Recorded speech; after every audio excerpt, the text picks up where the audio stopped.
messieurs, amis sportifs, que de vous retrouver ce soir dans le cadre de votre programme hebdomadaire des sports sur Info Télévision. La télévision du vivre ensemble, c'est reparti une fois encore pour 90 minutes d'intense bonheur sportif. Nous allons parler sport ce soir, une fois encore, accompagné des fins limiers de la chose sportive qui nous ont prêté leur temps si précieux. Nous allons parler One on Sport avec la résiliation du contrat par l'instance fêtière du football camerounais. Et nous parlerons également de la piètre prestation des Lions, je vais dire de la Team Cameroun, de la Team Cameroun aux Jeux Olympiques de Paris. De ce côté-là, les Lions donc du Cameroun rentrent bredouille de cette expédition française. Nous parlerons tout cela au cours de cette édition. Je suis d'ailleurs ravi de vous retrouver après un mois de bons et loyaux services rendus de l'autre côté de la rédaction centrale d'Info Télévision. Et tout ce temps, vous étiez accompagné de notre ami, notre frère, notre collègue Joseph Patrick Bala qui vous a entretenu durant 4 semaines et il vous a proposé des sujets aussi alléchants. Alléchants, je veux dire les sujets alléchants les uns que les autres. Nous allons donc revenir ce soir avec ces sujets qui nous brûlent également les lèvres pour essayer d'en parler avec nos téléspectateurs. Mesdames et messieurs, amis sportifs, installez-vous confortablement. On se retrouve juste derrière pour la suite de notre aventure. Dans ce studio, mesdames et messieurs, le plateau et le panel est déjà complet également. Nous allons donc commencer la présentation. Nous déroulons le tapis rouge au tout premier invité qui est juste à ma gauche. Lui, c'est un habitué de ce studio. Il s'agit tout simplement d'un manager. Il est directeur général d'un groupe de managérial, tout simplement un groupe managérial et qui nous fait une fois encore l'amitié de répondre présent à notre sollicitation. Patrick Andela, bonsoir et bienvenue. Bonsoir Thomas. Bonsoir au panel, bonsoir aux téléspectateurs partout dans le monde. Déjà, je tiens à vous dire que Thomas, c'est le prénom de mon grand frère, mon aîné. Donc, vous êtes un aîné pour moi, traitez-moi comme un petit frère. Donc, je tenais aussi à dire bonsoir à mon épouse qui est scotchée à la maison, ma belle grand-mère qui est là. Et voilà, passer un spécial bonsoir au manager Yannick Elio du côté de la Roumanie. Voilà quoi, donc je suis content d'être parmi vous encore une fois de plus ce soir. Et si on parle un peu préparation, nous parlons un peu de la formation sur le plan national, parce que là, vous êtes à la tête d'une structure qui fait dans le management, donc tout simplement des jeunes sportifs, des jeunes footballeurs plus particulièrement. Aujourd'hui, parlons un peu de ces spécificités-là. Vous formez au Cameroun et tout simplement ce que nous retrouvons ici, nous retrouvons ça de l'autre côté de l'Hexagone. Qu'en est-il exactement ? Justement, à la prise de fonction du président de la FECAFOOT actuel, nous avons voulu faire des choses en professionnel et nous avons fait une étude du marché. Nous avons constaté que il y a beaucoup d'arnaques, que ce soit au niveau de la qualité du joueur et au niveau de la formation. Et parfois, il y a des pseudo-agents qui prennent de l'argent à certains parents, sachant que leurs enfants n'ont pas le niveau demandé de l'autre côté. Nous avons donc voulu faire l'inverse, c'est-à-dire amener les tests qui se passent en Europe dans le territoire. D'ailleurs, même du côté de la régie, on a quand même quelques images qui peuvent illustrer cela. Si la régie est avec nous, on aura quand même l'occasion de vivre cela, la même formation, les mêmes ateliers que vous mettez sur pied ici. Les mêmes ateliers, on les retrouve de l'autre côté de l'Hexagone. Oui, justement, c'est pour dire quoi? C'est pour dire que nous, on fait des castings, on essaie de détecter des jeunes, l'âge qui varie, l'âge demandé du côté de l'Europe, entre 15 et 20 ans. Traverser cet âge, ça devient un peu compliqué. Et même à 20 ans, il faut avoir un talent au-dessus de la moyenne pour ne plus être à la formation. Vous voyez, si on prend des exemples comme Baleba, avec tout le talent qu'il avait, il est d'abord allé à la réserve. Vous avez le meilleur défenseur qui est parti du côté de Victoria United, à l'instar de Mongan Emmanuel, et qu'on a mis avec les U19 de Hossein, alors qu'il a tout le talent nécessaire. Bon, c'est pour dire quoi? On a des talents, mais la formation reste quelque chose de primordial. On a des formateurs, mais est-ce qu'ils ont du matériel adéquat? Est-ce qu'ils ont des espaces de jeu qui correspondent aux normes? Il y a tout ceci qui est mis en cause. Voilà pourquoi nous on vient avec une nouvelle façon de faire. Intersport Management, c'est d'ailleurs la seule agence qui est dotée d'un outil de travail au débit. Donc voilà ce que je peux dire pour le moment. Le reste, vous le concentrerez d'ici la fin de ce mois pour le deuxième casting de cette année du côté du Oja. Nous y reviendrons. Nous parlons à présent autre chose avec celui-là même qui est un habitué de ce studio, Yves Nkomon, qui nous fait une fois encore l'amitié de répondre présent à notre invitation. Bonsoir et bienvenue Yves. Bonsoir Thomas Daquin, bonsoir à tout le panel, bonsoir aux nombreux téléspectateurs d'Info TV. Permettez-moi de saluer monsieur Ibrahim Sadou, une haute personnalité dans la Haute-Sanaga, et ainsi que l'inspecteur principal de police principal, Zé Martial, qui est du côté d'Akonolinga. Entre-temps, c'est toujours un régal d'être invité sur ce plateau pour essayer d'édifier les téléspectateurs sur les sujets posés sur la table. Et à chaque fois que vous me solliciterez, Thomas Daquin, je serai là pour vous servir ce que je sais le plus faire, je sais faire le mieux. Merci. Ceci me donne l'opportunité d'aller une fois encore à ma gauche pour prendre celui-là aussi qui a foulé ce studio, mais pas dans le cadre de ce programme. Lui, c'est Serge Akono. Serge, bonsoir et bienvenue. Merci Thomas Daquin pour l'accueil et bonsoir à vos millions de télé-regardeurs. Bonsoir aux co-discutants. Je crois que je serai à la hauteur de ce grand festin intellectuel lié au sport. Certainement, c'est la raison pour laquelle vous êtes conviés sur cette table. Je vais donc finir avec celui-là même qui foule pour la toute première fois ce studio, qui nous a favorablement répondu après ce que nous avons adressé comme sollicitation. Lui, c'est Gaspard Didier Etundi, ancien footballeur. D'ailleurs, il avait déroulé la casquette, ancien canonnier, ancien cotonnier. Il a fait également de bonnes prestations du côté des bâtiers. Il a fait beaucoup de clubs sur le plan national.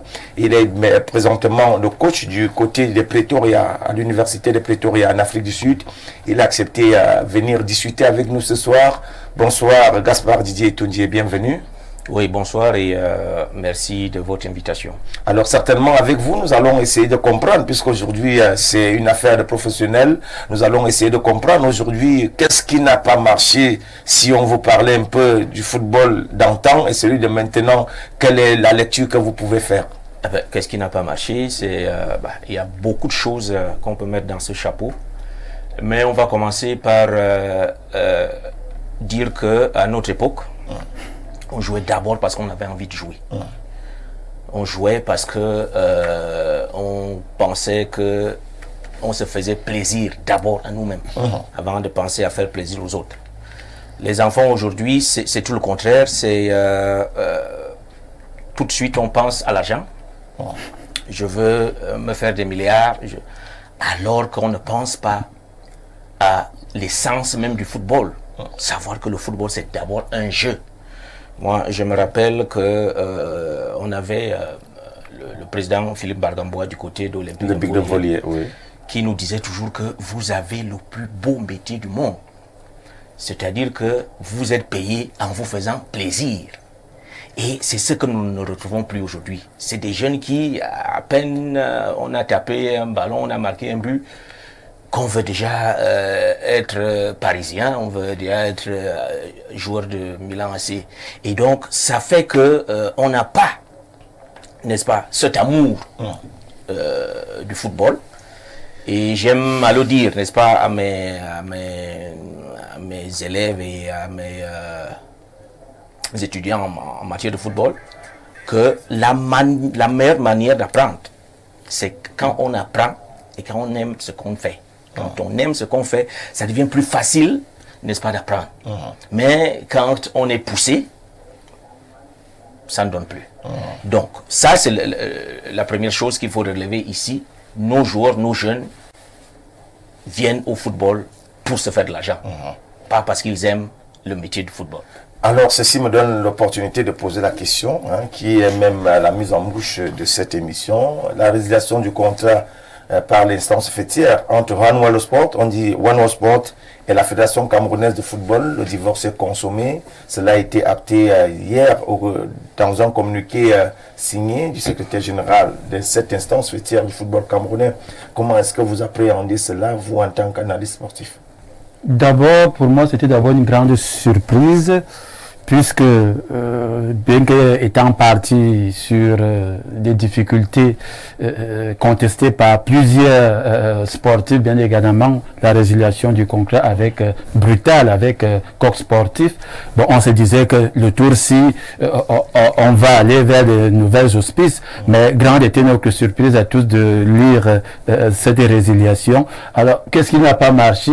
Il me sera difficile de répondre aisément parce que on n'a pas encore tous les éléments liés à cette affaire. Mais la question peut encore se poser, est-ce que celui qui avait écrit le livre en disant programmé pour échouer, avait-il raison? Ça, c'est une interrogation loin d'être un juge sentencier. Donc, toutes ces interrogations et tous ces problèmes liés à l'entourage de la fédération nous interrogent davantage. J'ai envie de dire que nous ne sommes pas encore au bout de nos surprises. Qu'est-ce qu'on va nous annoncer demain? Donc, pour le moment, on reste sceptique en attendant de voir ce que la fédération, elle-même, hormis du communiqué, nous dira réellement, parce que pour ne pas aller tergiversant et sur un terrain qu'on ne maîtrise pas le mieux, mais d'abord, une surprise pour répondre à vos questions, mais les autres éléments et contours de l'affaire, on aura le temps d'apprécier ce que la fédération va nous dire réellement pour qu'on puisse aisément analyser de pas de dire des choses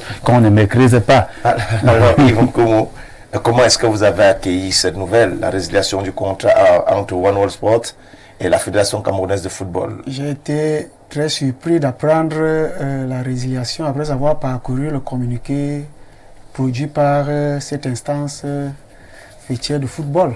Parce que déjà, nous avons vu la précipitation et la brutalité avec laquelle l'exécutif a abrogé le contrat avec Roland Sport, avec Coq Sportif, autant pour moi. Et les procès, tout ce qui a suivi et qui n'a pas été très apprécié par bon nombre de Camerounais. Et qu'aujourd'hui, parce que Holland Sport ne l'avait jamais vu quelque part, on se fait pour World Sport. One All Sport. Oui, parce que déjà, je n'ai jamais apprécié, comme je ne le connaissais pas. On se retrouvait avec une marque qui n'avait déjà jamais habillé une formation sportive. Oui. Et dans une sélection comme les Lions Indomptables, avec l'histoire qui va avec, tout ce qui va avec, on se retrouve à prendre une marque comme celle-là. On était également surpris, comme nous le sommes aujourd'hui. Maintenant, voir que le président revient sur sa décision en résiliant le contrat, qu'est-ce qui n'a pas marché? Là, personne ne saura répondre, puisque déjà, le contrat de Holland Sport n'a jamais été lu, rendu public, pour que nous soyons juges de ce qui n'a pas marché. Tout ce que nous faisons là, ce ne sont que des analyses préliminaires, et nous attendons quelque chose de définitif suite aux multiples sorties que la FECAFOOT va devoir faire à propos.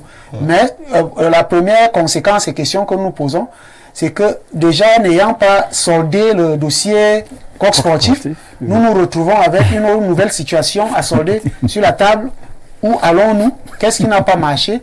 Est-ce que nous avions une vision en prenant ces choses? Parce qu'il faut avoir une vision. Quand nous prendrons, nous allons faire ceci, nous allons faire cela. Mais quand on se retrouve en train de gouverner par embuscade et par cascade, on se retrouve avec des résiliations abusives de contrats qui vont nous coûter beaucoup d'argent. Je suis de ceux qui pensent qu'il faut dénoncer toutes les gabegies financières au Cameroun. Et là, c'est une forme de gabegie financière, du gâchis. Tout comme je dénonce l'argent qui a été gaspillé au niveau de l'Embe, dans la commission des stades, je dénonce l'argent qui est gaspillé au niveau des administrations pour ne rien faire. Donc, je suis de ceux qui pensent que vraiment, il faut avoir une vision avant de prendre une instance qu'on a fait qu'à foutre, surtout quand on est un homme averti comme Samuel Eto'o. Donc, tout à l'heure, là, nous ne faisons que des analyses. Nous ne pouvons déjà pas dire quelque chose de concret à propos, puisque nous n'avons pas parcouru le contrat et nous ne connaissons pas vraiment les tenants et les aboutissants de cette situation. Nous sommes là, nous sommes accrochés au futur, au proche qui nous dira ce que nous pouvons dire à propos. Oui, ceci me fait un peu sourire. Patrick Andela, vous êtes un manager, vous êtes pieds poings liés dans le football, puisque vous exercez là-dedans. Comment est-ce que vous avez accueilli la nouvelle, la résiliation du contrat entre One All Sport et la Fédération camerounaise de football, sachant que beaucoup de choses ont été dites lors de la signature de ce contrat, avec beaucoup de propositions. Comment est-ce que vous avez vécu cela? Déjà, j'ai encaissé la nouvelle comme tous les Camerounais. Comme un Camerounais lambda n'a pas encaissé une nouvelle, mais moi je dirais surtout que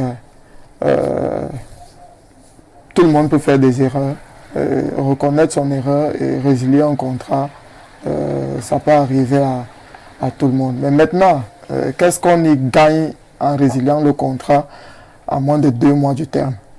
Je pense que le contrat s'achève en septembre, si je ne m'abuse. Pourquoi ne pas arriver à la fin et puis ne plus reconduire? Pourquoi toujours ces ruptures?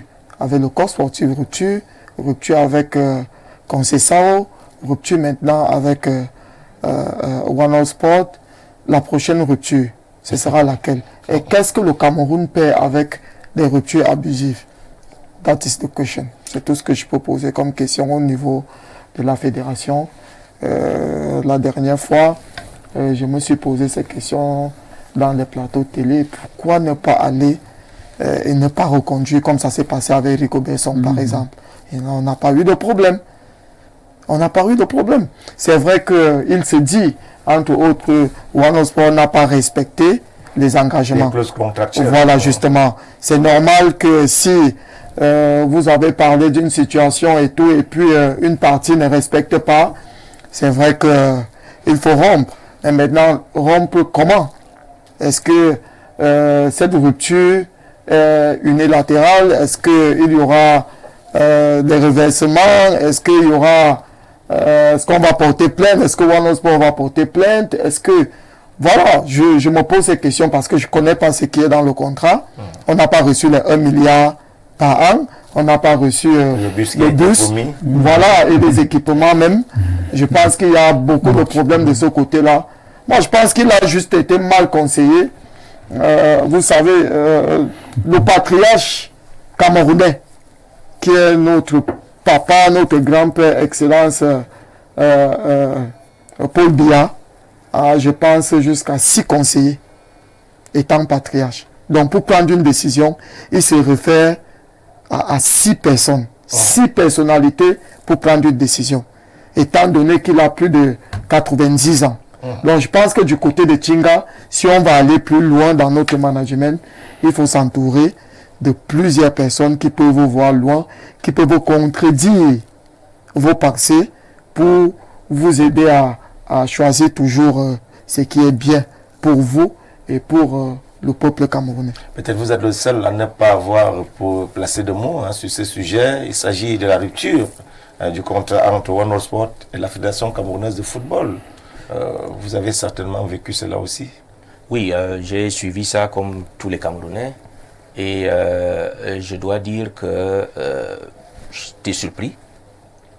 Surpris parce qu'on ne s'attendait pas, comme disait le frère tout à l'heure, on ne s'attendait pas à cette rupture-là quelques mois de la fin de ce contrat. Mais je ne suis pas dans le secret de Dieu, je ne sais pas ce qui s'est passé. Vous savez, qu'est-ce qu'un contrat? C'est un accord de volonté entre 2 ou plusieurs parties. Tout à fait. Et donc, on dit accord de volonté, c'est qu'on s'est entendu dès le départ, que j'apporte ceci, vous apportez cela. Et je crois qu'il est naturel que si vous n'apportez pas ce que vous avez promis, on arrête, on ne continue pas. On ne continue pas.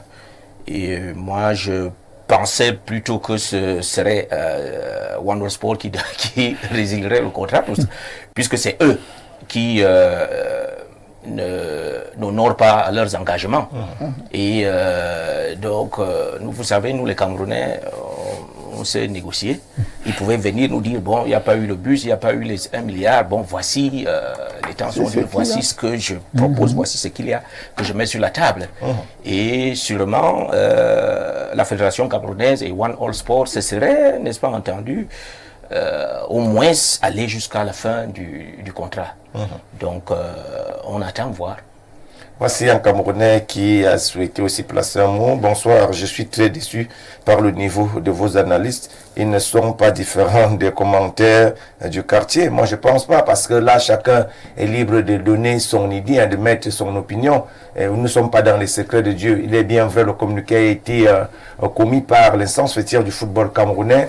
Mais ici, il est question d'aller plus en profondeur pour comprendre, mieux cerner les rouages de cette résiliation. Donc aujourd'hui, il n'est pas question de faire le procès à X ou Y. Nous sommes en train d'essayer de comprendre ce qui se passe du côté de la maison du football de Tchinga. Je pense que jusqu'ici, ceci va nous permettre également de respirer un tout petit peu et revenir pour... Nous prenons à présent le sujet qui nous tient à cœur avec ce fiasco de la Team Cameroun du côté des Jeux Olympiques de Paris qui rentre donc bredouille de cette expédition. On peut dire une expédition foireuse du côté de la France. 6 athlètes pour 0 médaille, avec plusieurs encadreurs officiels qui ont tout simplement gonflé l'effectif de la Team Cameroun du côté de la France. Tout simplement, le Cameroun qui rentre donc bredouille de cette expédition. Que comprendre de cet échec, de cette débâcle? C'est la question qui nous retient ce soir, la question que nous allons poser à tous les téléspectateurs qui nous suivent attentivement depuis l'entame de ce programme. Également, tous ces panélistes qui sont d'ores et déjà confortablement installés dans ce studio pour nous accompagner à mieux réfléchir et à proposer quelques solutions pour la sortie de crise, parce que vous savez, comme vous pouvez le constater, le sport camerounais se porte très mal depuis quelque temps, et aujourd'hui il est question de faire des propositions pour que celui-ci revienne dans de bons rails, tout simplement, sur de bons rails comme vous voulez l'entendre. Nous allons donc revenir dans ce studio avec nos panélistes pour essayer de comprendre tout simplement. Je commence une fois encore à ma droite avec Yves Nkomo. Yves Nkomo, avec ce fiasco, que comprendre de cette débâcle de la Team Cameroun aux Jeux Olympiques? 6 athlètes, 0 médaille, même pas une finale pour un athlète camerounais. Qu'est-ce que vous entendez? Quelle est la grille de lecture que vous faites? Oui, Thomas Daquin, c'est simple. Pour aller loin, il faut ménager sa monture. Parce que là, on ne peut pas se retrouver à aller... la compétition avec le sport ne triche pas beaucoup.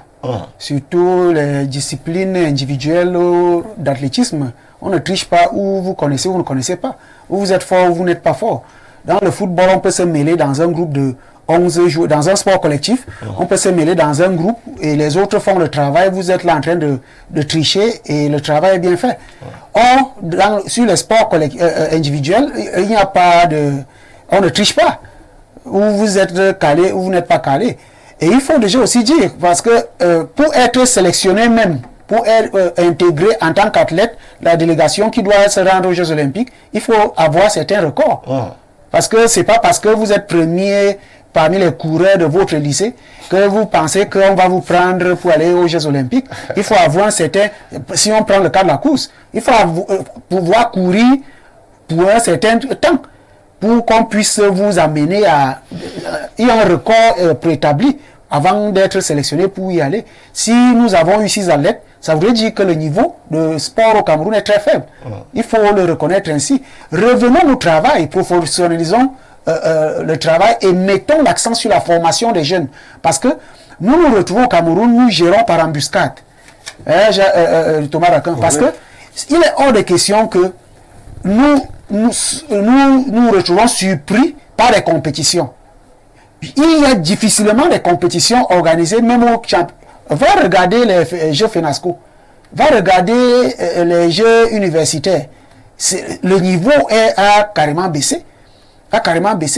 On ne forme plus les jeunes. Il y a combien de centres de formation qui sont fonctionnels comme on en a connu à l'époque? Il y a un gros souci de formation à la base. Nous ne pouvons pas donner du tort à l'encadrement ou à ceci.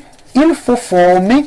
Nous avons un gros souci de formation des jeunes au Cameroun. Parce que nous nous retrouvons à aller arracher. On apprend qu'il y a un Camerounais qui court, il vit en Belgique. Il faut aller l'arracher pour le présenter lors d'une compétition. Ça ne se passe pas comme ça. Il faut former nos jeunes, avoir des infrastructures capables de conduire d'accueillir des entraînements et de fournir des entraînements professionnels. Combien d'heures de jeu avons-nous sur le plan d'athlétisme au Cameroun? Nous n'en avons pas assez.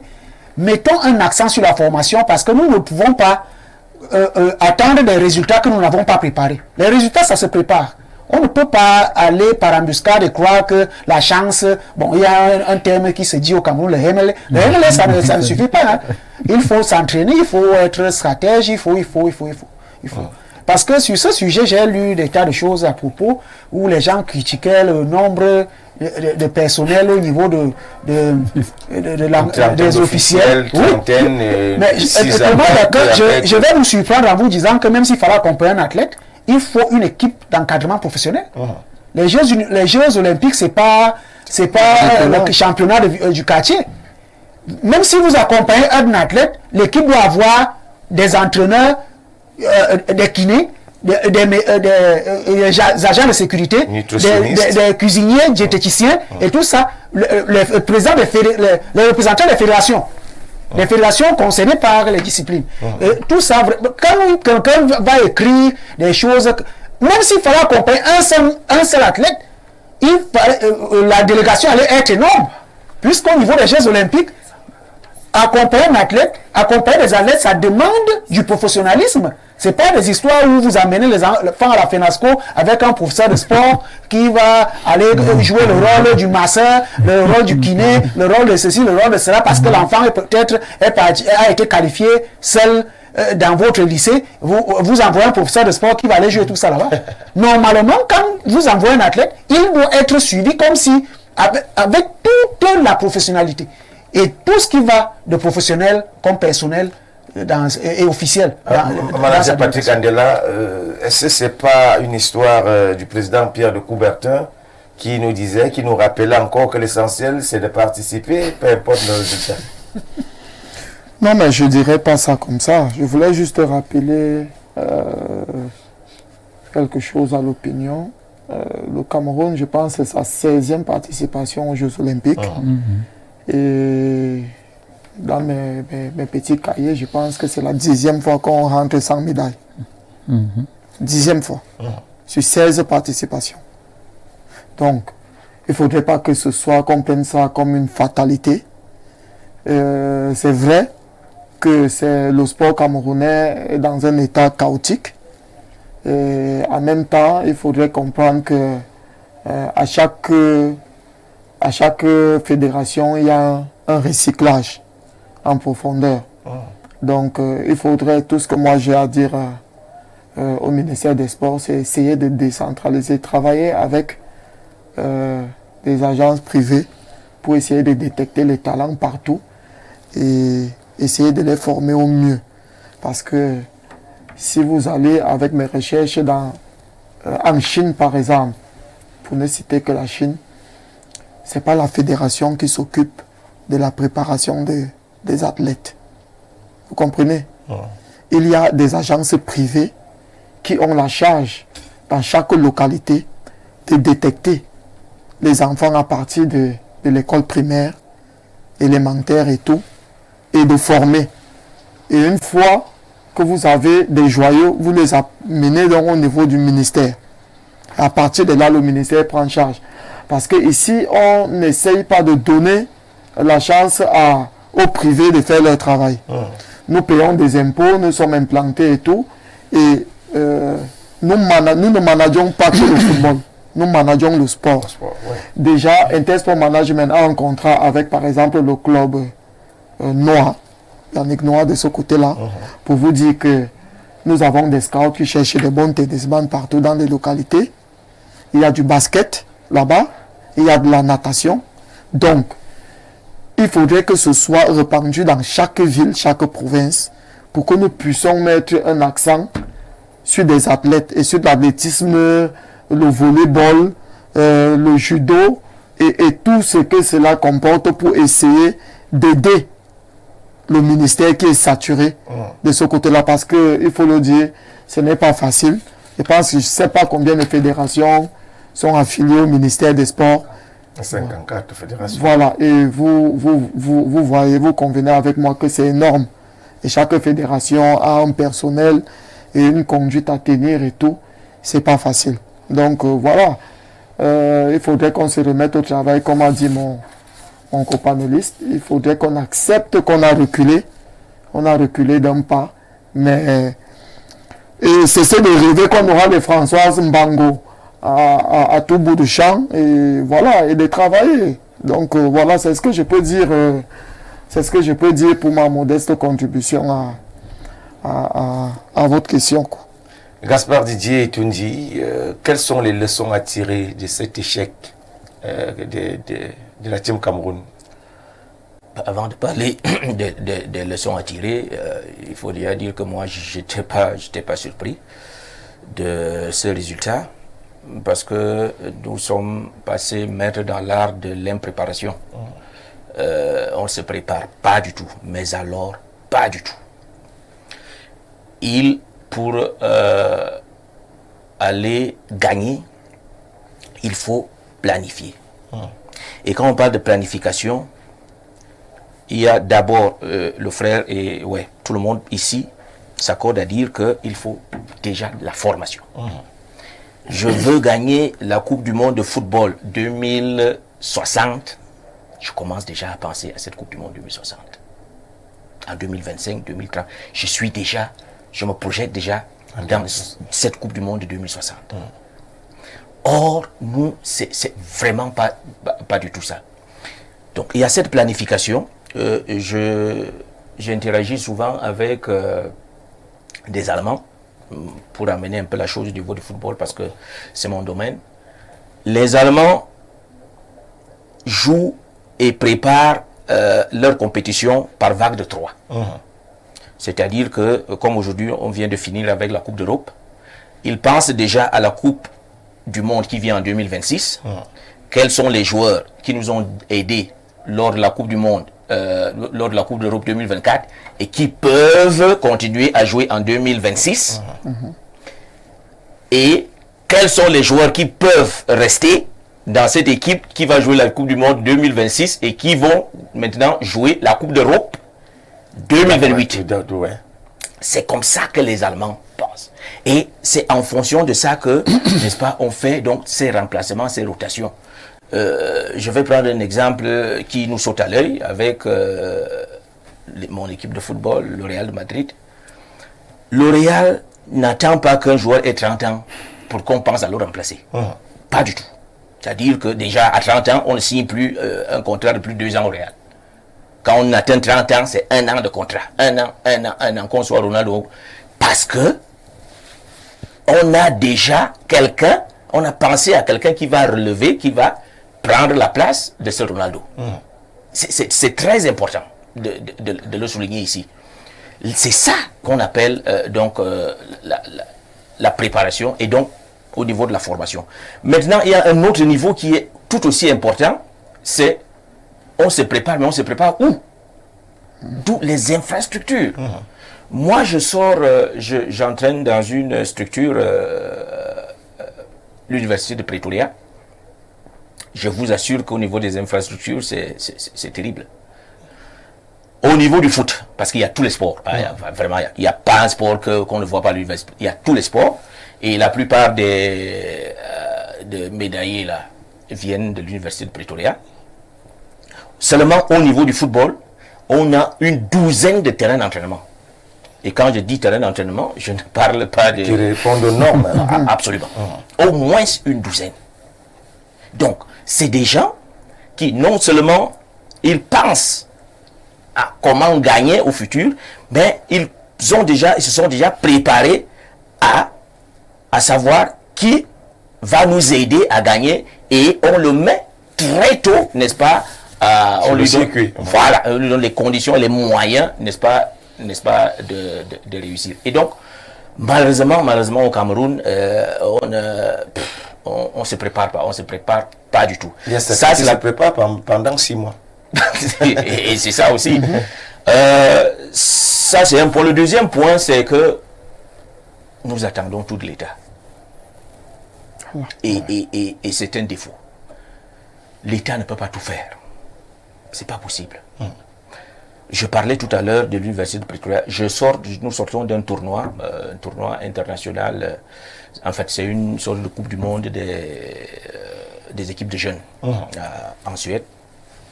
Et c'est plus de 6000 équipes qui se rassemblent. Et c'est un tournoi qui se joue en une semaine. Donc, vraiment, ça... Des matchs en... Oui, oui. Donc, et on va des moins de 11 ans jusqu'au moins de 19 ans. Donc, vraiment, tout le monde y est. Et je vous assure que c'est pas l'État qui finance. C'est pas l'État qui finance. C'est des individus qui, comme le frère a une structure, Voilà. c'est des individus donc qui prennent sur eux de former des jeunes en fonction de leur expérience et de leur expertise. Merci. Et ils essayent donc de former et de donner donc Produit à l'État. ces produits à l'État. Bien sûr. Et nous pouvons le faire. Nous pouvons le faire. Donc, notre défaite est donc à deux niveaux. L'impréparation, qui a toujours été notre problème. Le frère parlait tout à l'heure du hasard. On pense que on va toujours gagner par hasard. Ce n'est plus possible. Non. Le sport est devenu très scientifique. Il n'y a plus d'espace pour le hasard. Alors, Serge Akono, nous sommes en train d'essayer de revoir à quel niveau la Team Cameroun a trébuché pour se retrouver à ce niveau, puisque aujourd'hui, nous sommes en train de tutoyer les dernières places au classement général sur les pays qui participent à cette compétition du côté de Paris, en France. Quelle est la lecture que vous faites, vous, en tant qu'analyste sportif? Il faut dire que vraiment, rien ne va au Cameroun sur tous les sens. Le sport ne serait pas en reste. L'État nous a obligés à lui demander tout. Hyper-centralisation, tout c'est l'État. Alors qu'il y a d'autres moyens, d'autres ouvertures. Plus loin, dès qu'on dit compétition, tout le monde va dire ce qui va gagner derrière tel, et puis on s'agite là, toute une organisation autour des joueurs. Vous avez vu les Jeux africains qui sont passés à Douala, là, c'était un fiasco pour un pays comme le Cameroun. Alors, qu'est-ce qui manque au Cameroun? Rien ne manque. On a toujours dit que le Cameroun est béni. Oui, nous sommes bénis.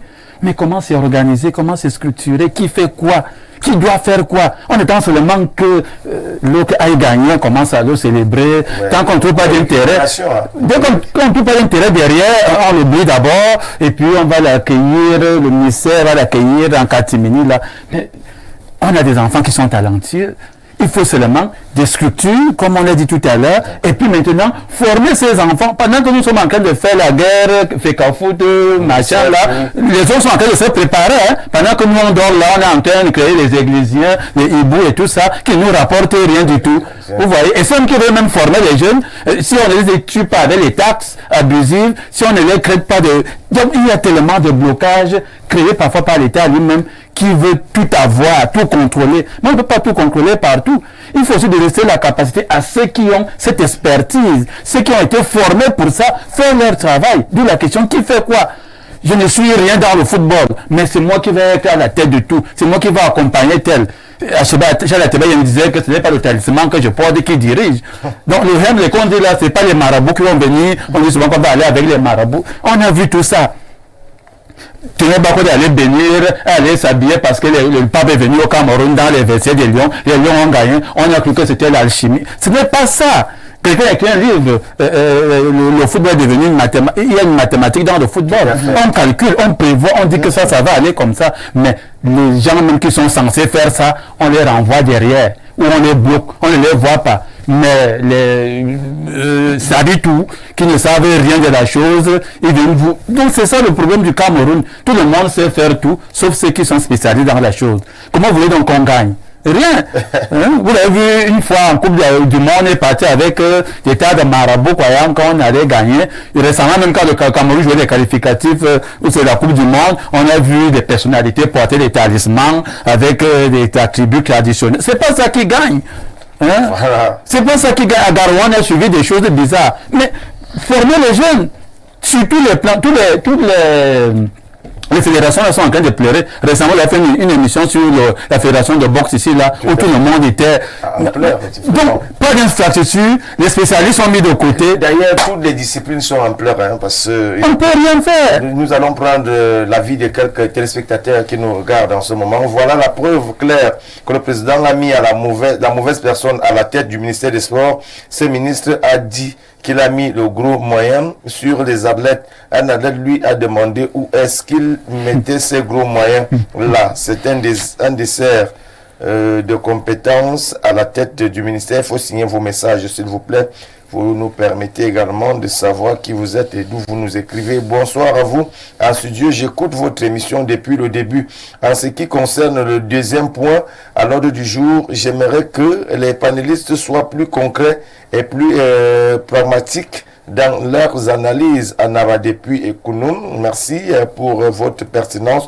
Nous allons prendre un autre message qui dit bonsoir monsieur. Qui dit bonsoir monsieur Thomas et à ton panel. Je constate avec amertume que vos panélistes viennent juste pour noircir l'image de la fédération et de son président Hamas.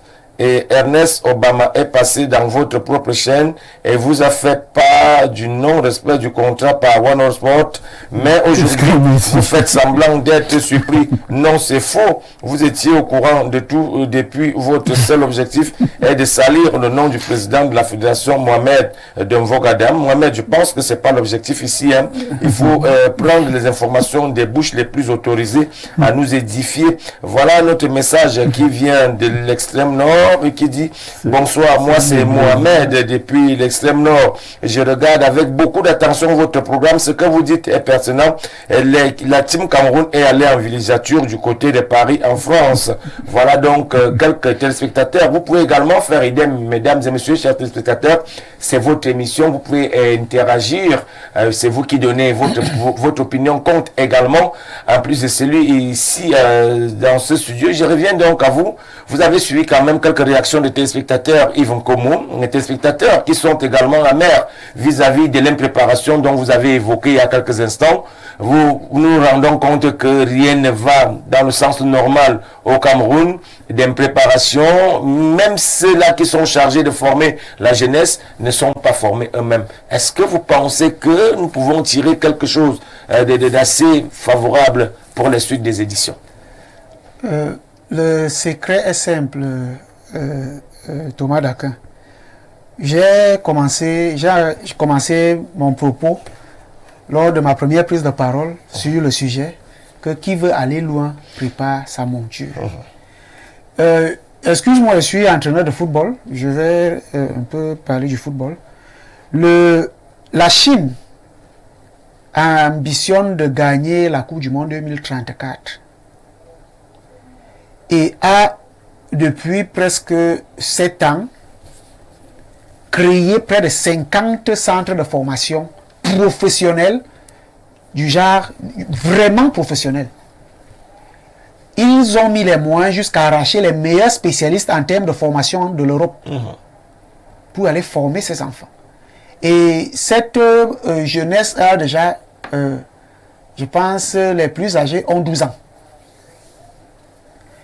Ils sont formés dans des infrastructures que un gars qui part du Cameroun ne va découvrir que quand il est là professionnel.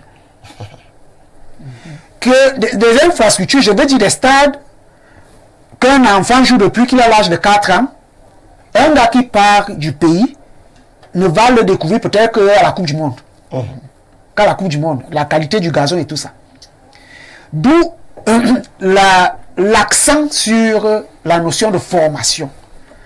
Je suis en train d'écrire un livre sur la qualité des entraîneurs formés au Cameroun. Pourquoi ne sont-ils pas compétitifs à l'extérieur? Pourquoi n'arrivent-ils pas à s'imposer à l'extérieur? Normalement, étant donné que le Cameroun est l'une des fédérations les plus professionnelles en Afrique centrale. Oui. Je suis en train d'écrire ce livre-là parce que, excuse-moi si je vais te raconter une histoire. Mon fils, qui a à peine 10 ans, je l'ai inscrit dans un centre de formation que je ne vais pas citer le nom pour éviter la publicité ici. Et arrivé là-bas, je suis allé me balader pour voir un peu qu'est-ce qu'ils font dans ce centre de formation avec les enfants. J'ai trouvé mon fils en train de taper sur un ballon senior. Oui. Un enfant qui n'a pas encore 10 ans, qui se retrouve à taper sur un ballon senior, j'étais dépassé. C'est ça qui fait en sorte que quand un enfant qui a été formé sur la poussière et qui tape un ballon de senior à l'âge de 5 ans, il tape déjà sur un ballon des seniors, il y a des mini-blessures, quand il ira déjà en Europe, c'est pour ça que quelqu'un traverse à 3 ans de professionnel, il devient une épave. Puisqu'il y a des mini-blessures, j'étais obligé à un moment d'aller acheter 25 ballons de taille 2, 3 et 4 que j'ai remis au centre de formation en leur disant, pour cette catégorie, ceux-ci doivent taper ce genre de ballon. C'est ce qui se passe. Taper, je leur ai dit, pourquoi vous n'essayez pas de taper le net nous aide aujourd'hui. Tapez le net, vous regardez un peu quel ballon les petits enfants jouent dans les centres de formation à 5 ans. Benjamin. Ils ont un ballon de taille 3, taille 2. Les autres ont un ballon. Ils étaient surpris d'apprendre parce que beaucoup disaient ce ne sont pas les ballons de Han.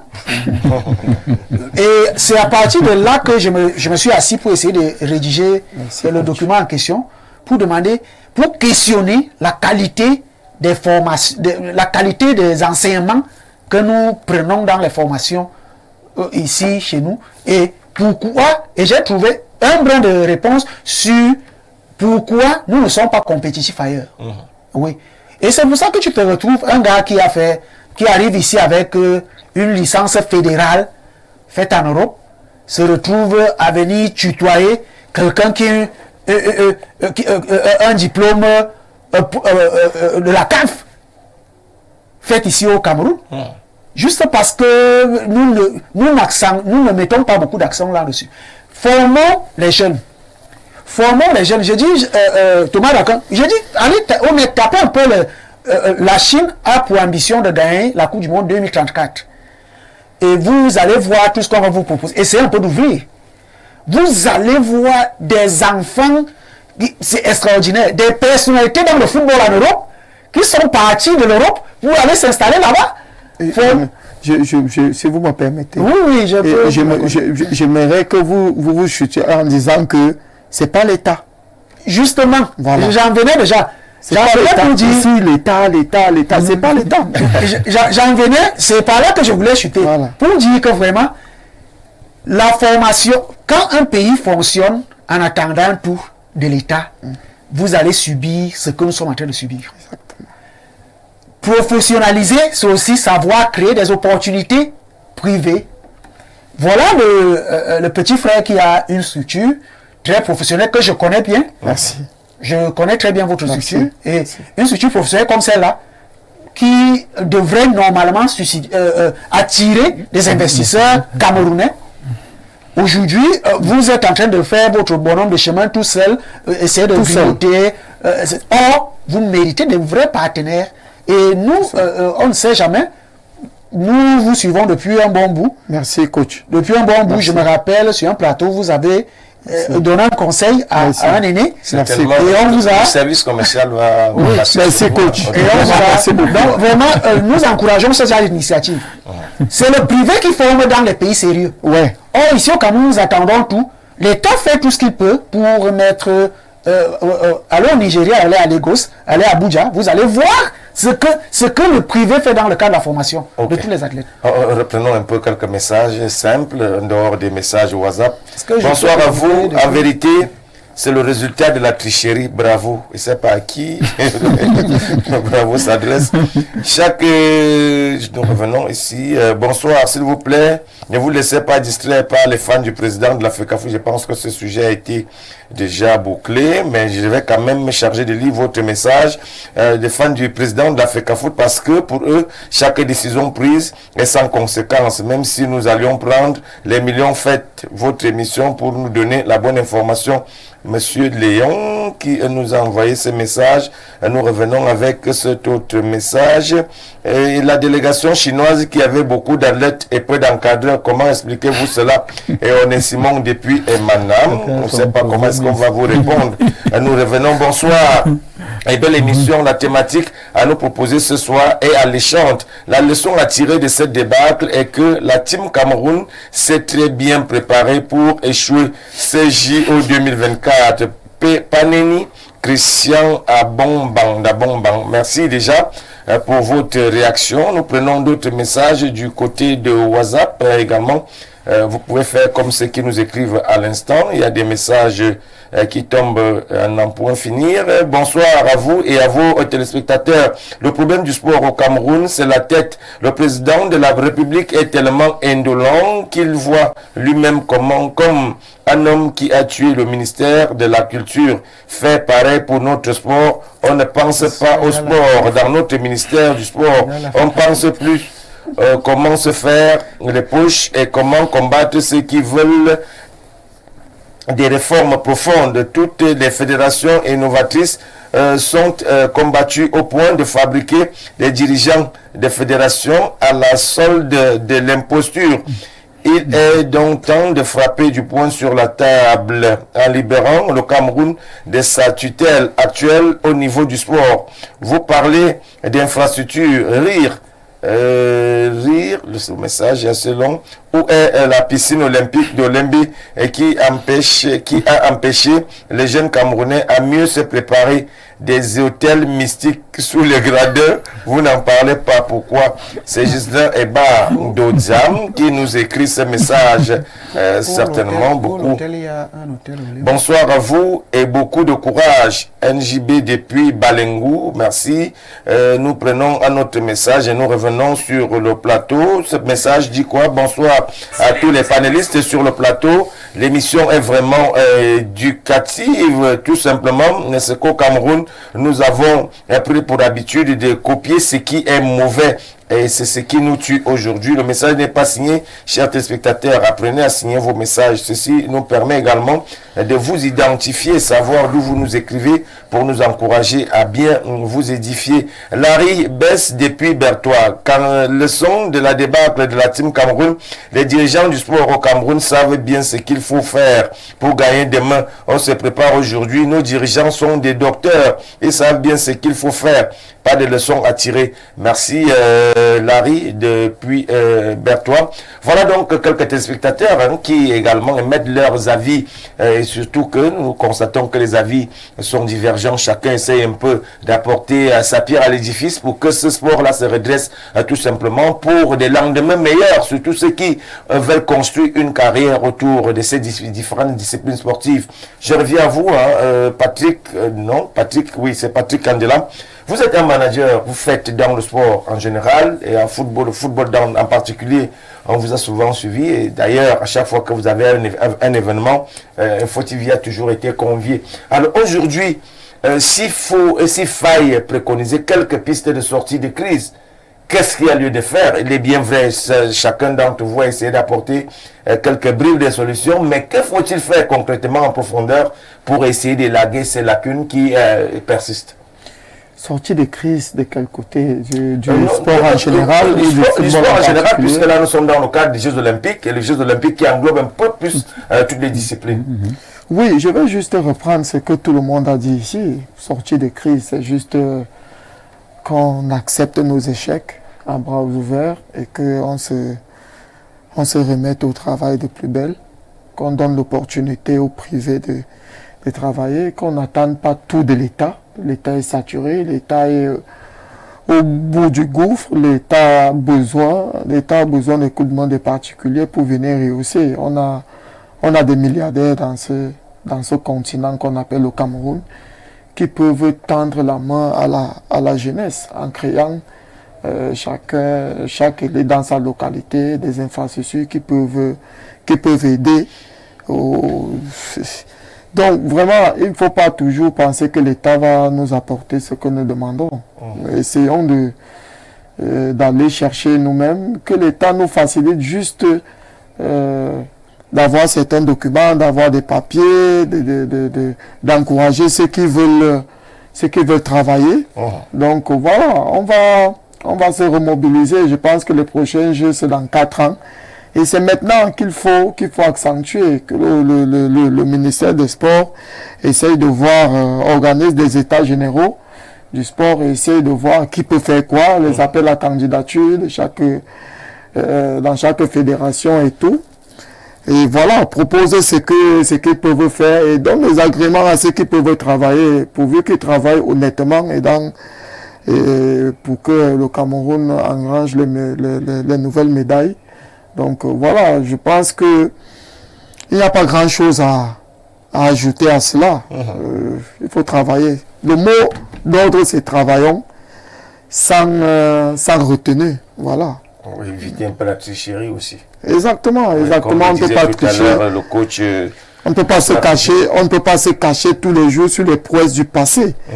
Toujours, on a fait ceci par le passé. Nous sommes les lions. Nous sommes ceci pendant que les autres s'améliorent au quotidien. Les autres viennent. Et leur seule envie, c'est de rattraper le Cameroun, les dépasser et faire mieux. Voilà, donc je ne sais plus ce qu'on va dire demain ou après-demain. Il y a une nation africaine qui a joué les demi-finales d'une Coupe du Monde. Et il y en a plusieurs qui ont joué le quart de finale. Maintenant, qu'est-ce qu'il faut que nous fassions pour jouer la finale? Est-ce qu'on se pose cette question? Et ça ne dépend pas que de la fédération. Donc ça dépend de nous tous. Alors, je vais également faire un coucou particulier à un sportif. Lui, c'est R20 ans. Il fait dans le freestyle football, dans le football de rue avec des jongles, comme vous pouvez le constater. R20 ans qui nous suit donc en direct depuis son quartier de résidence en ce moment et qui nous fait des grands signes. Nous allons continuer donc notre émission parce que là, c'est également une opportunité de pouvoir permettre à tous les téléspectateurs interréagir, de pouvoir donner leur opinion. C'est une émission interactive. Chacun peut apporter sa pierre à l'édifice, comme je l'ai dit il y a quelques instants. Alors, je reviens à vous, coach Gaspard Didier et Tondi. On voit vraiment beaucoup d'échecs, des échecs qui se multiplient sur le plan national. Aujourd'hui, le sport va mal, comme vous pouvez le constater, bien qu'étant à l'extérieur, vous avez quand même un œil sur le territoire national camerounais, d'où vous êtes originaire.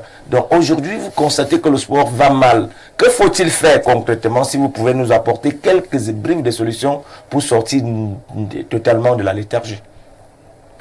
Ok, je vais le redire. La répétition, c'est la mère de l'enseignement. Les Anglais disent failing to plan is planning to fail.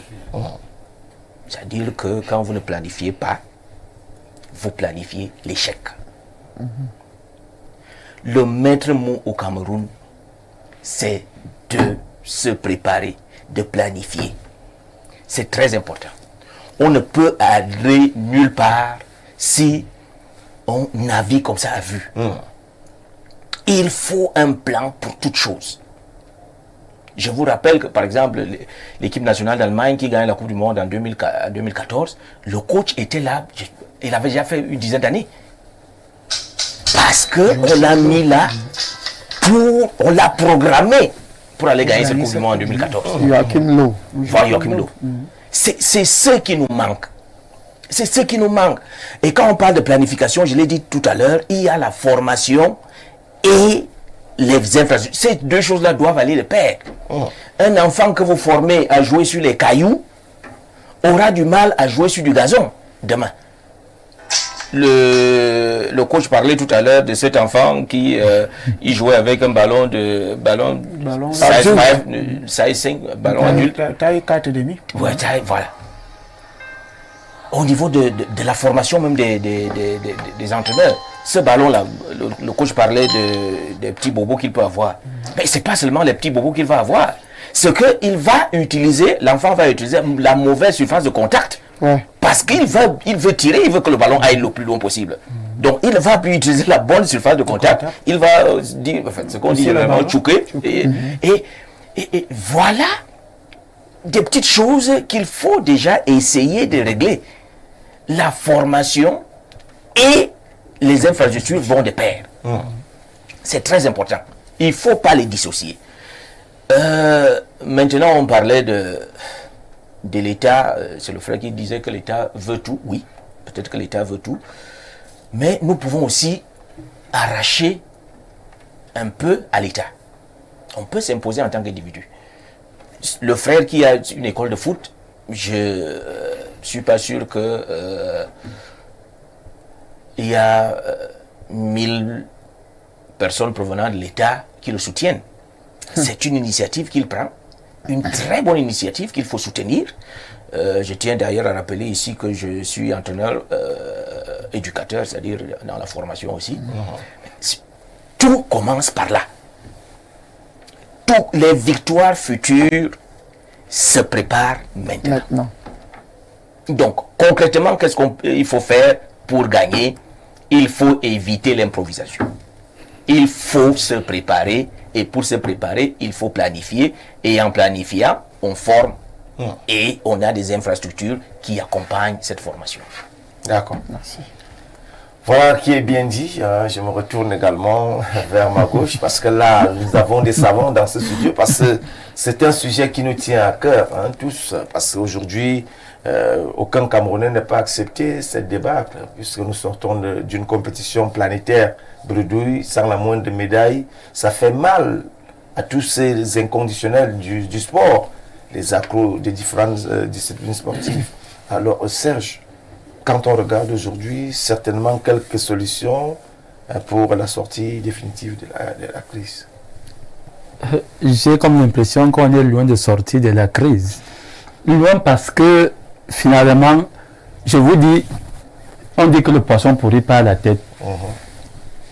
Si dans d'autres domaines, on parle maintenant de décentralisation dans tout, ici au pays, on parle de décentralisation. Pourquoi dans ce contexte-là, on ne décentralise pas? On a vu des gens qui ont voulu lever la tête, ils ont été grillés très vite. Par qui? Point d'interrogation pour ne pas être que le juge est parti. Il y a des personnes formées qui veulent bien faire. Parfois, vous formez des enfants, mais ce ne sont pas ces enfants qui vont aller aux compétitions. Eux, ils vous proposent leur gens programmés pour échouer.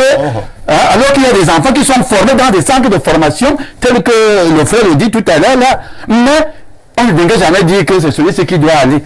On va accuser qui? La méritocratie a foutu le cas.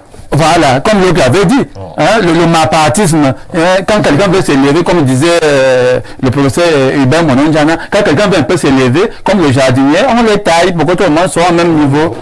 Si c'était l'affaire du football, là, ça allait faire grand bruit. Bon, comme c'est la natation, sur les réseaux sociaux. On a débloqué les moyens du contribuable camerounais.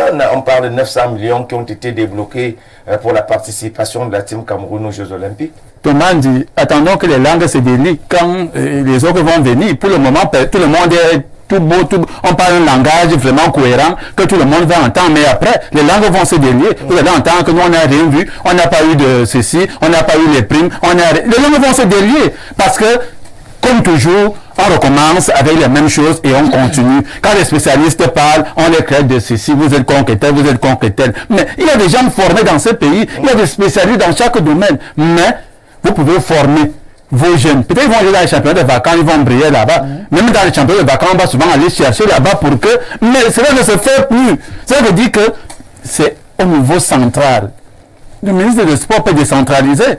Ça lui gêne en quoi? Est-ce que ces gens, ils se sentent gênés là? Il est dans la suite présidentielle.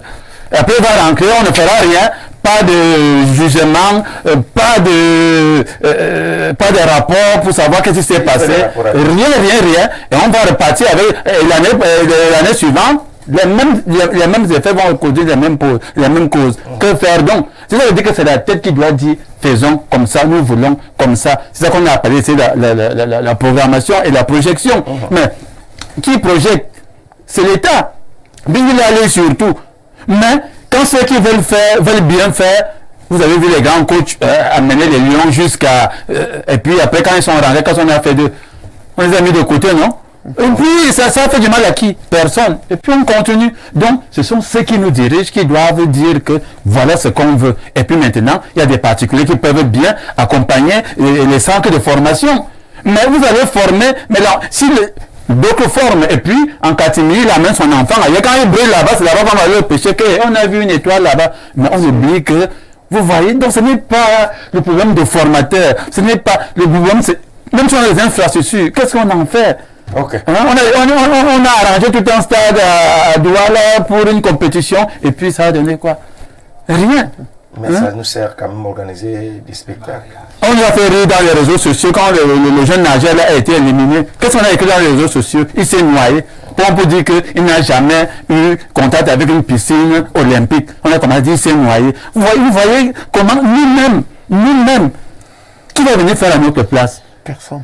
Bonsoir à vous. Comment vous voulez des résultats avec un ministre qui combat les présidents des fédérations qui ont une vision comme au volleyball? Abouem a fait quoi au ministre et au président du comité national olympique et sportif du Cameroun, Kalkaba? Il faut qu'il rende gauche. Francis, depuis Yaoundé, nous prenons d'autres messages qui nous permettent également d'évoluer dans ce programme. Il y a des messages qui tombent du côté du WhatsApp. Là, nous avons des messages que nous allons essayer d'ouvrir tout simplement. Et un bonsoir tout particulier au grand frère Norbert Ebodé qui nous suit attentivement sous le ciel de Yaoundé également avec son championnat qui se déroule du côté de Lobon, championnat qui avance bon train de ce côté-là. Bonsoir à tous ceux qui prennent part à cette compétition d'envergure organisée par le maire de Lobon. Nous continuons avec d'autres messages qui sont tombés dans notre serveur. Nous allons délivrer celui-ci. Bonsoir à vous. Je vous ai entendu discuter sur le rôle de l'État, sur la formation et l'encadrement. Le problème avec vous est que l'État doit financer tous vos projets. Si vous n'avez pas les moyens pour cela, c'est inutile de commencer. Si je ne me trompe pas, la plupart des clubs occidentaux sont financés par les entités privées. Abdoudi Djibril depuis Tignière, Faro et Déo. Prenez par exemple le cas de l'Africa Foot, où ce qui paye le staff technique ainsi que le fonctionnement de l'équipe nationale. Donc, quand vous voulez parler de l'ingérence de l'État, d'après moi, vous perdez votre temps. Merci. Et il n'a vraiment pas compris, parce que là, il est question d'essayer de laguer pour le coach Casimir Mangué qui nous suit attentivement. Bonne émission à vous. La rupture du contrat est la conséquence des incompétences de la mafia. À la signature, l'humiliation des ridicules sont à retenir de la débâcle au JO. Il est question de définir une politique sportive gagnante qui consisterait un projet de détection des talents, une formation des talents, une formation des encadreurs administratifs et techniques, des suivis, des visibilités, des compétences avérées, faire signer des contrats de performance, d'une stabilité des encadreurs et administrateurs. C'est le coach Casimir Mangué. Les JO sont comme un examen. Un examen est réussi lorsqu'on a bien préparé ses leçons. Or, au Cameroun, nombreux pensent que les résultats positifs s'obtiennent à partir de l'impréparation, du bricolage ou du hasard. Planification, programmation, formation, évaluation et projection sont incontournables. Une fois encore, le coach Casimir Mangué qui nous écrit. Nous allons revenir avec ces autres messages. Bonsoir. J'aime vraiment ce deuxième sujet. Le problème du sport au Cameroun est simple. On ne veut pas sélectionner les meilleurs. On n'a pas d'infrastructure. On n'a rien au Cameroun. On a les experts en tout, mais quand il faut mettre la théorie à la pratique, c'est la catastrophe. Je ne me souviens pas un tournoi national de natation ici au pays ou bien de l'athlétisme. Bravo nos athlètes qui ont pu se qualifier malgré l'absence d'un suivi de ces derniers. C'est Annaba depuis Ekounou qui nous revient. Nous allons prendre cet autre message parce que là on a perdu un peu de temps. Thomas Dakin, bonsoir. Je suis Jean-Brice Amba Efogo. Ce nom te rappellera certainement beaucoup de choses. C'est un ami, un frère. Pour ton émission, la solution dans le sport est bien le poisson pourri. est bien que le poisson pourri par la tête et qu'on commence à nettoyer le ministère. Voilà donc qui est bien dit et nous allons revenir à vous tout à l'heure parce que là les messages tombent. Nous allons prendre 2 derniers messages avant de revenir dans ce studio. Bonsoir à vous et merci de nous édifier. NJB depuis Balengou qui nous suit attentivement depuis la région de l'Ouest Cameroun. Le ministre est originaire du Nil. S'il y avait un sport qu'il doit promouvoir, c'est la natation. Parce qu'il sait nager, c'est dommage. Le message n'est pas signé. Nous allons certainement revenir avec ceux-là qui prennent quand même la peine de signer leur message. Nous revenons, Thomas Dakem, vous vous attendez à quels résultats? Ces athlètes accompagnés par 30 officiels, que faisaient tous ces officiels? Les athlètes se sont-ils préparés? Arrêtons avec les générations spontanées. Conséquence, nous étions en villégiature, les officiels ont fait les achats, les athlètes sont rentrés bredouilles. D'aucuns vont certainement changer de nationalité. C'est le grand frère Norbert Ebodé qui nous écrit. Nous revenons donc avec un autre message, parce que là, il faut quand même essayer de satisfaire ces téléspectateurs. Dans un pays où l'État est un arbre qui cache la forêt, le réel développement est très difficile. Tout est centralisé et ça complique tout. C'est au football qu'il y a beaucoup d'argent et cela attire tout le monde. Les riches, les pauvres, les talentueux, les faibles et les nuls. Au lieu que les talentueux soient retenus, c'est les riches qui s'imposent encore. Alors, il nous manque une véritable politique sportive au Cameroun. C'est de la part de Placide à Douala et surtout bonsoir. Merci à toi, Placide. Nous allons revenir avec un dernier message. Nous prenons un tout dernier et là nous revenons sur le plateau. Bonsoir à tous les panélistes. C'est monsieur Danzouara depuis la RCA. Dans un pays sérieux, après un tel échec, le ministre des Sports devrait démissionner. Après le problème des passeports, c'est la mauvaise performance de nos athlètes.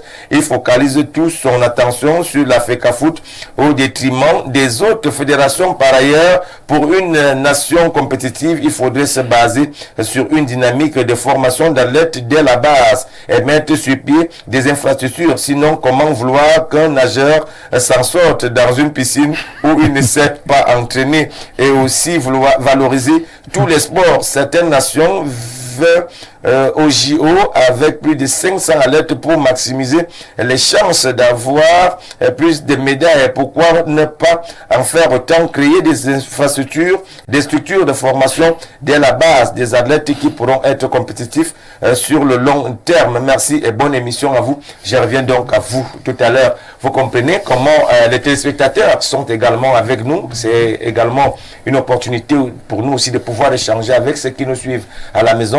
Je reviens à vous, coach Gaspard Didier Tundi. Nous avons suivi tout à l'heure la réaction de certains qui ont également suivi votre réaction tout à l'heure. Vous avez essayé d'orienter les réflexions d'un côté. Alors aujourd'hui, s'il était question de revenir et essayer un peu d'élaguer ce qui a été fait il y a quelques jours seulement, puisque la compétition se poursuit du côté de Paris. Nous revenons donc sur le plan national. Qu'est-ce qu'il y a lieu de faire actuellement pour essayer de valoriser le sport national? Je crois que c'est le promoteur du Mongo Foot, ancien arbitre international. Je ne sais pas pourquoi j'oublie son nom.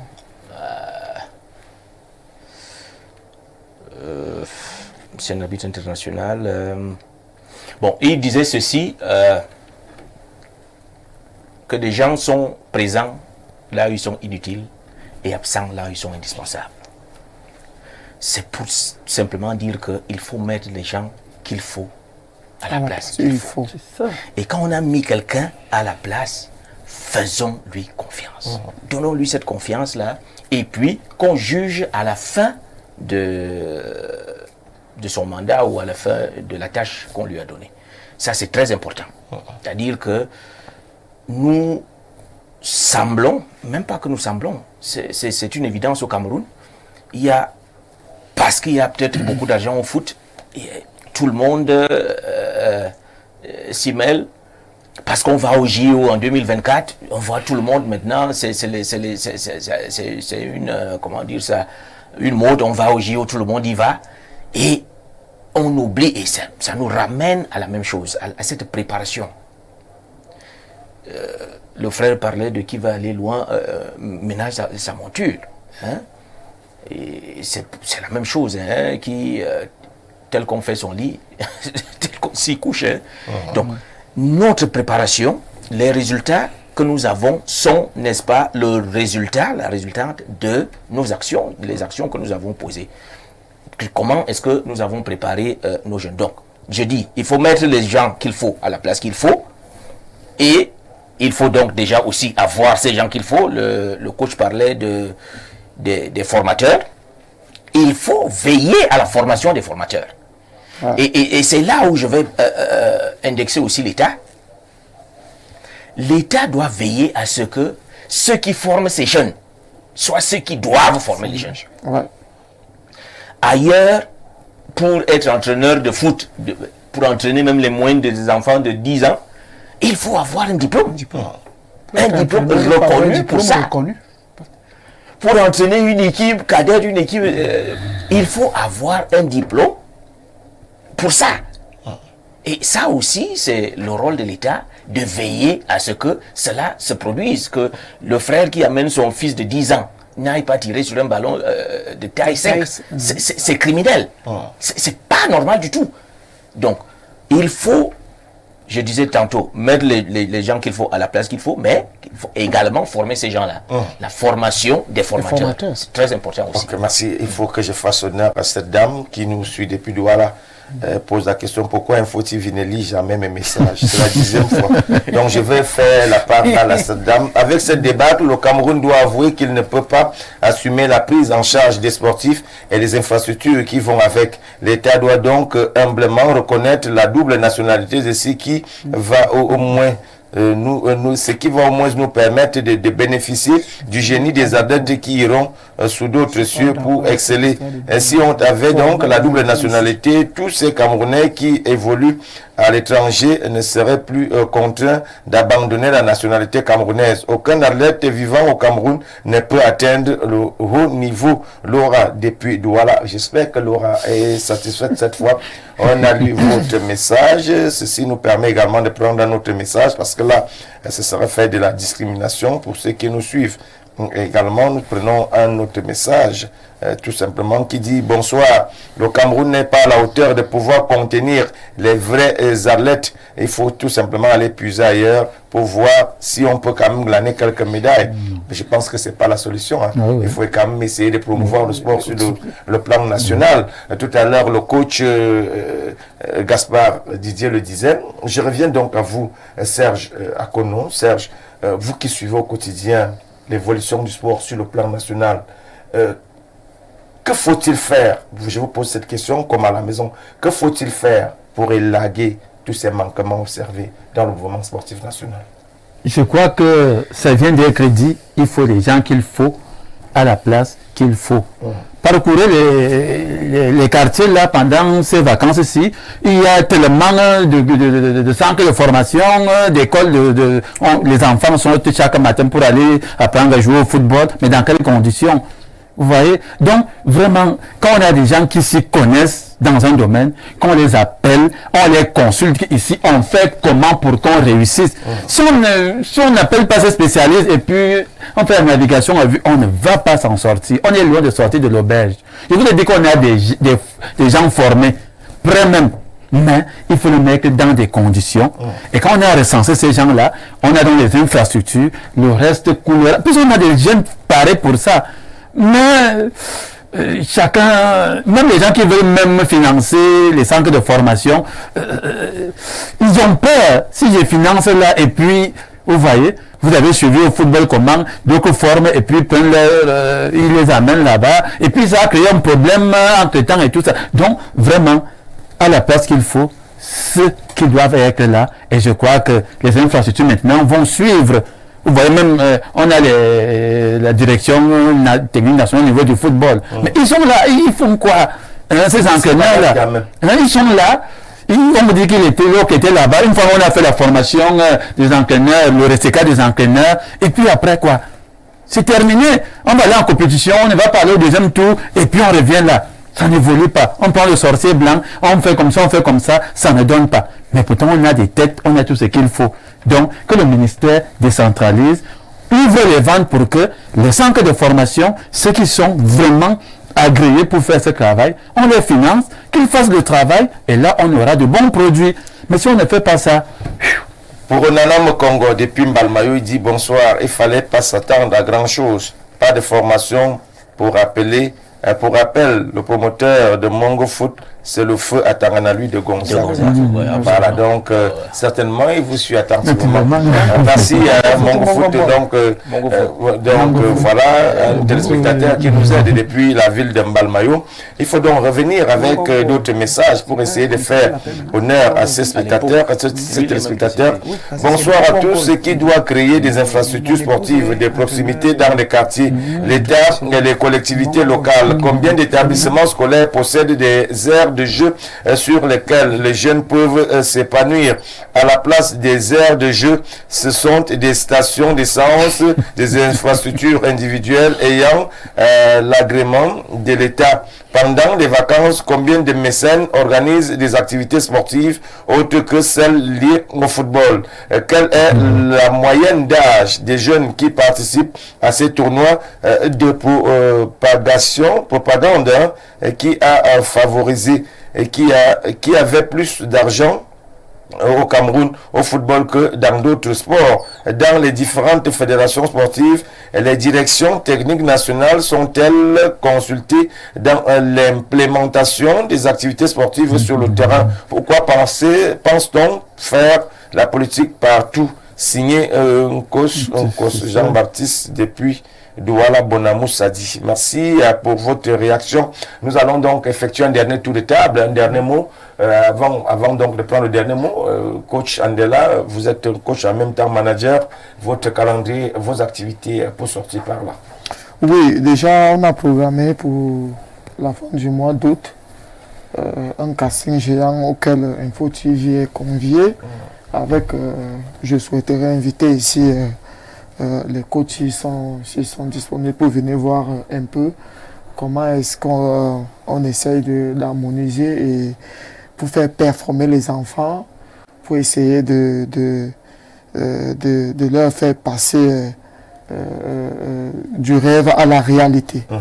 Parce qu'ici, il y a des enfants qui arrivent, ils sont meilleurs dans un coin du village quelque part, mais quand ils arrivent, ils n'ont pas les arguments qui sont demandés du côté de l'Europe. Alors là, il faut leur faire comprendre que voilà, il faut travailler, il faut encore doubler d'efforts pour espérer un jour prendre un ticket d'avion et aller exposer son talent de l'autre côté.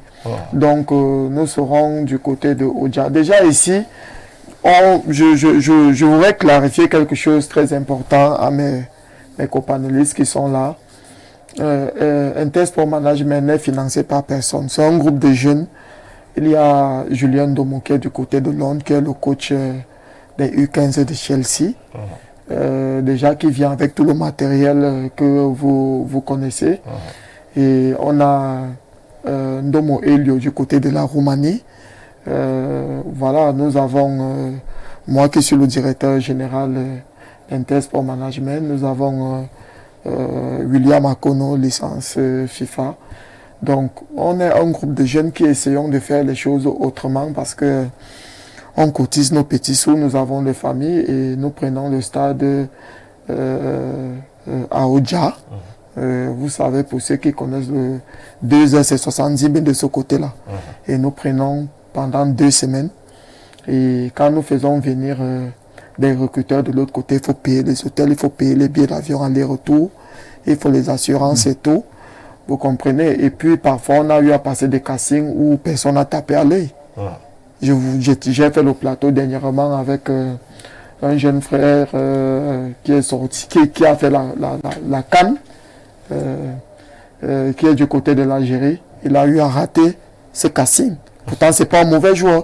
C'est pour dire qu'il y a des exigences à la base que nous n'avons pas. Nos entraîneurs ici ont une pression des dirigeants pour entraîner les joueurs à gagner 3 points. Ils n'entraînent pas les joueurs à aller avoir un contrat professionnel. Vous vous posez la question pourquoi les brasseries ne partent pas loin dans les compétitions, mais ils vendent des joueurs. Si vous allez dans le centre de formation des brasseries que moi j'ai fait, je suis promotion 2000, la formation de ce côté-là, sans publicité ici, vraiment, on vous entraîne pour aller signer un contrat professionnel, pas pour gagner 3 points. Et actuellement, j'ai un petit problème avec un de mes footballeurs qui vit chez moi, un de mes fils et tout. il est tellement talentueux, il est jeune et tout. Et voilà, quand il joue, il est sollicité de gauche à droite et il estime qu'il doit déjà aller signer un contrat pour gagner de l'argent quelque part à l'ouest. Pourtant, il n'a pas encore les connaissances des rudiments du football. Merci, donc, il y a tout ceci qu'il faut. Nous allons oui, en fait, allons-y, hein, parce que là, vous avez un dernier mot pour sortir définitivement du plateau. Je disais que ce qui dérange beaucoup dans la formation ici au Cameroun, c'est que tout le monde voudrait être footballeur. Parce que c'est le rêve vendu par tout le monde. Mais je vous mets déjà au défi que les premières nations en termes de médailles aux Jeux Olympiques n'ont rien à voir avec le football. Rien à voir. Parce que les États-Unis, je pense qu'ils sont éliminés dans les deux catégories. Ils n'ont pas présenté une équipe masculine de football. C'était les filles. Ils ont été éliminés. Et ils sont en tête, même la Chine. Parce qu'ils ont diversifié les disciplines. Oui. Ça fait que nous devons emboîter ce pas-là. Parce qu'ici en Afrique, ceux qui essayent d'emboîter ce pas-là, il y a l'Afrique du Sud et un peu le Nigeria. Parce qu'au Sénégal, vous voyez un peu qu'au Sénégal, on met l'accent sur le football et le basket. Parce qu'en termes de football et basket, vraiment, on ne s'amuse pas avec le Sénégal. Mais c'est peut-être en Afrique du Sud, par expérience, quand nous regardons un peu, que nous voyons que les moyens sont mis sur presque tout. Aller à Nouvelle-Zélande. Là-bas, si vous ne jouez pas au rugby, on ne vous connaît pas. Ne allez pas dire que vous êtes footballeur et tout. Donc, nous mettons sur le sujet qui concerne la formation, je peux dérouler nous allons revenir. Déjà, je n'ai pas sauté de classe pour avoir, j'ai des diplômes fédéraux, avant d'avoir des diplômes confédéraux. C'est pour ça que je n'ai pas sauté de classe et je suis quelqu'un de très exigeant. Je ne résiste pas souvent dans les clubs. Parce que, excuse-moi, 30 secondes. Dans un club de deuxième division régionale, n'est-ce pas, qu'on m'avait plébiscité comme coach, j'ai entraîné les enfants, les joueurs, et le président a jugé que je ne les faisais pas assez courir, je ne les faisais pas travailler assez physiquement. Et là, du fait que je lui dise que je ne forme pas les fondeurs, mais je fais travailler les footballeurs, il me dit que non, les coachs que j'ai souvent ici ne font pas comme ça. Et ça m'a causé le limogeage parce qu'il fallait dire... Alors on vous a suivi. Alors coach, vous êtes au pays en vacances, certainement, vous avez quand même quelques activités au pays, ou alors tout simplement vous allez retourner du côté de l'Afrique du Sud. Oui, je vais retourner, je suis de passage parce que, comme je disais tout à l'heure, je sors d'un tournoi en Suède, donc j'ai cru bon de passer par le pays, me ressourcer. Donc certainement l'actualité est focalisée ailleurs, pas au pays, vous êtes là momentanément. Oui, momentanément, oui. Bon, mais quand on est au Cameroun, on est au Cameroun. Serge, nous sommes arrivés au terme de cette émission. Merci d'être venu. Merci déjà à tous les panélistes qui ont répondu présents ce soir. Mesdames et messieurs, amis sportifs, c'était un réel plaisir de vous savoir nombreux connectés à ce programme hebdomadaire des sports sur Info Télévision, la télévision du vivre ensemble. Derrière les caméras, c'était Ismaël qui assurait de ce côté-là. La diffusion était assurée par Anissé. Et de l'autre côté, nous avons bénéficié de l'apport du rédacteur en chef, Géraldo Amara. La supervision générale est celle de Dieudonné Mveng, le président directeur général du groupe La Météo, qui nous a permis d'être là ce soir. Mesdames et messieurs, retrouvez la rediffusion de ce programme samedi quand il sera exactement 11h.